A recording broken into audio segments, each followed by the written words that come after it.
So what advice can you give to people who are looking to have a strong and meaningful and lasting relationship with someone? Well, the first thing is to decide if that is really what you want. Is that fair, do you think, to say, I want to be single forever? Do you think that's realistic or fair assessment of oneself? I think that that's, for most people, a pathway to insanity. Yeah. You know, the psychoanalysts used to think that, and we all think this way in some ways, that you're sane because you're well put together. Your psyche is well structured, right? It's internal, somehow inside your head. But, and there's some truth in that, but here's a more accurate viewpoint, I think. You outsource most of your sanity because it's too complicated. And so what you do is your parents raise you to be vaguely acceptable to other people. And then you're surrounded by other people your whole life. And then every time you go off the rails a little bit, even just a little bit, people signal to you.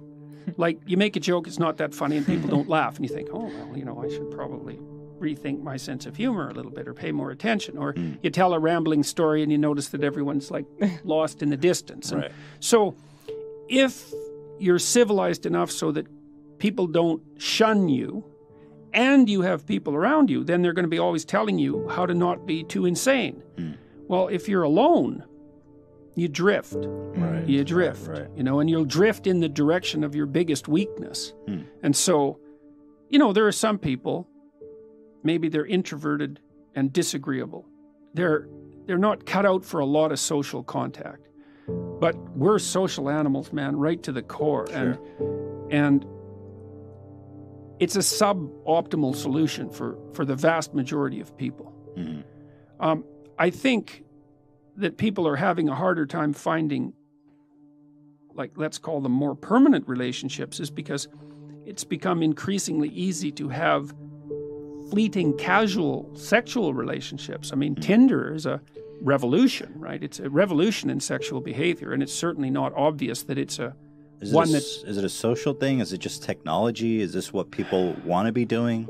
Because you think the fleeting, in some ways, but the technology has enabled this fleeting sexual activity. Definitely. Okay. Definitely. And that's, but we don't want to underestimate how radical a technology that is. That's especially for men. I do feel that deep down that all these people, men and women alike, are always longing for something more meaningful. Well, I think that that's generally the case. I mean, you know, part of the reason for a relationship is sexual contact, obviously. Well, that's that you don't necessarily need a relationship for that. But that's not the reason to be with someone. The reason to be with someone, when there's a lot of them. So one is, well, kids who have two parents do far better, period. The data on that is crystal clear. It doesn't mean that there aren't many single parents who struggle to do a wonderful job. Yeah. That's not the same thing. It's an average issue. So you need, plus, it's a lot of work to have kids. You know, you kind of need to divide up the labor, especially in the first year or two, you know, because the woman is completely overwhelmed in the first year, and she needs somebody around to take care of her while she's taking care of the kid, fundamentally, or at least that's the way it looks to me. So there's that. You need the stable basis for children, and it takes them a long time to mature, and they need to learn that relationships are trustworthy, right? So there's utility and stability there. But then also, you kind of want to tangle your life together with someone, you know, because you have someone to, well, it's like two ropes that are tangled together. It's stronger, especially during times of weakness. And you have two brains instead of one, and that actually turns out to be really helpful when things are complicated. And it builds a solidity into your life and a reality into your life to have someone who's along with you on this very long voyage. And so I think that deepens your life in a way that isn't really possible with fragmentary relationships as a single person. Definitely. And then there's more to it than that. It's like, I think of wrestling. There's this scene in the Old Testament where Jacob wrestles with an angel. He's wrestling with God, actually, which is quite an interesting... That's what Israel means, right? Wrestling with God. Yeah, that just blew me away when I learned it. It's so is that true? The true people of Israel are those who wrestle with God. Wrestle yeah, with it's God. not believe exactly. It's a whole different thing, man. It's a whole different thing. Isn't it like fear from God? What it means? That's what I thought. Well, it did from the work I did in the last couple of months looking at this, and I looked into it quite deeply. It does mean wrestling, essentially, and it does derive from that scene in the Old Testament where Jacob wrestles with God. That's when he gets the name Israel. And his hip is dislocated, right? Permanently. He has a permanent limp after that. It's no joke. But I think of marriage the same way. Like people think, well, they lived happily ever after. It's like, that's not what you want in a marriage. Yeah. You want someone to contend with, you know, because you learn through that wrestling, you know, like you learn where you're an idiot and where you should stop being and vice versa. So that's the spiritual aspect of marriage. It's the fact that you have to contend with someone under all sorts of circumstances, theoretically is what would you say? It's a manner of promoting psychological, or you could say spiritual growth. And it's genuine.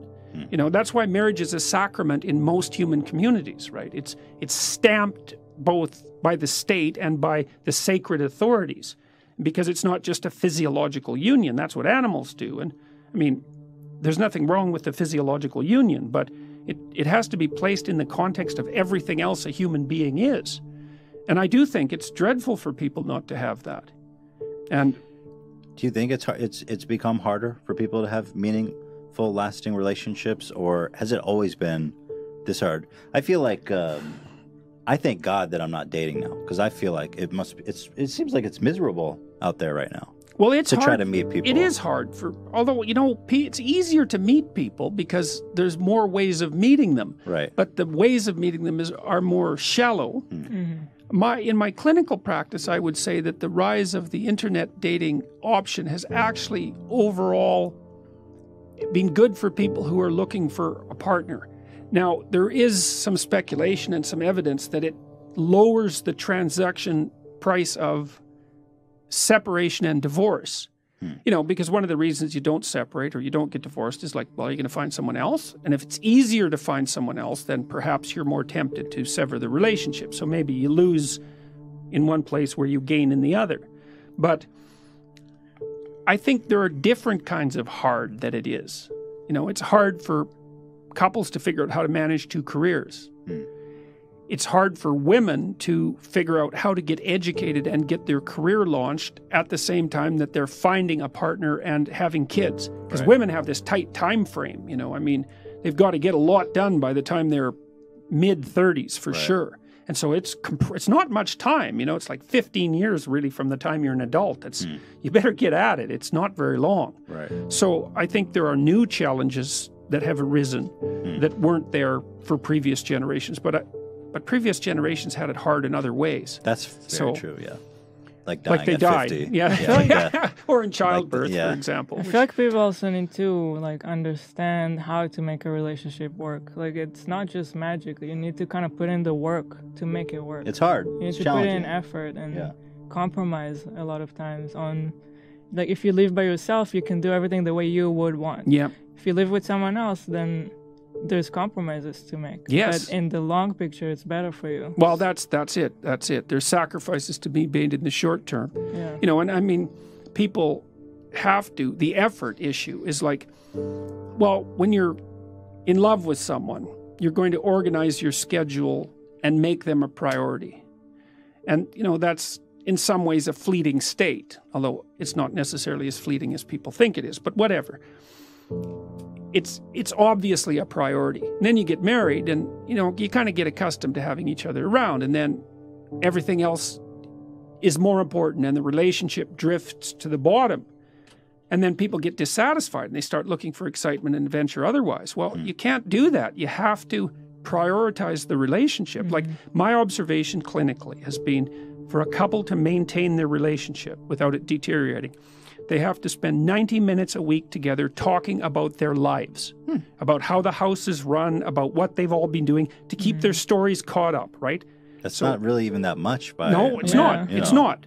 It's not that much. Yeah. And which is a good thing. You can actually do it. And then they need to spend at least one time having a date. And 2 is better. 1 is necessary. 2 is better. You can't aim for a lot more than that because, you know, life is very busy. And if it's going to be sustainable, it has to be realistic. But They need to make time for each other twice a week and talk in a non-romantic way, just practically about the domestic economy and about everything that's going on. And that keeps people tied to each other and updated. And so that's sort of your minimal commitment level if you don't want things to deteriorate.